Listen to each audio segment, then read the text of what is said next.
എന്നെ കേൾക്കുന്ന ദൈവമക്കളെ, കർത്താവിന്റെ വചനം പറയുന്നു, ദയാലുവോട് കർത്താവ് ദയാലുവാകുന്നു, നിഷ്കളങ്കനോട് ദൈവം നിഷ്കളങ്കനാകുന്നു. നേരുള്ളവരോട് കർത്താവ് നേരുള്ളവരായിരിക്കും, നിർമ്മലനോട് കർത്താവ് നിർമ്മലത കാണിച്ചിരിക്കും. പക്ഷേ വക്രത ചെയ്യുന്നവനോട് ദൈവം വക്രത കാണിച്ചിരിക്കുമെന്ന കർത്താവിന്റെ വചനം പറയുന്നത്. അതുകൊണ്ട് എന്നെ കേൾക്കുന്ന ദൈവമക്കളെ, വചനം അടിസ്ഥാന പ്രകാരം നന്മ ചെയ്യുന്നതിൽ നമ്മൾ തളർന്നു പോകരുത്. തക്ക സമയത്ത് നമ്മൾ കൊയ്തിരിക്കും. തക്ക സമയത്ത് നമ്മൾ ആ പ്രതിഫലം യേശുവിന്റെ പക്കൽ നിന്നും പറ്റിയിരിക്കും. തന്റെ പ്രവർത്തിക്ക് തക്ക പ്രതിഫലം തരുന്ന ഒരു ദൈവമുണ്ട് കേട്ടോ. നമ്മൾ ചെയ്യുന്ന ഏത് പ്രവർത്തിക്കും തക്ക പ്രതിഫലം ആ ദൈവം തരുന്നത്.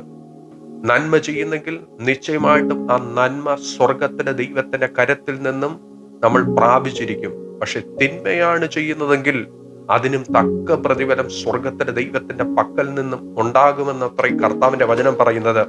2 കൊരിന്ത്യർ 5:10 ഇങ്ങനെ വായിക്കുന്നു, അവനവന്റെ ശരീരത്തിൽ ഇരിക്കുമ്പോൾ ചെയ്തത് നല്ലതാകലും തീയതാകലും അതിന് തക്കവണ്ണം പ്രാപിക്കേണ്ടതിന് നാം എല്ലാവരും ക്രിസ്തുവിന്റെ ന്യായാസനത്തിന്റെ മുമ്പാകെ വെളിപ്പെടേണ്ടതാകുന്നു.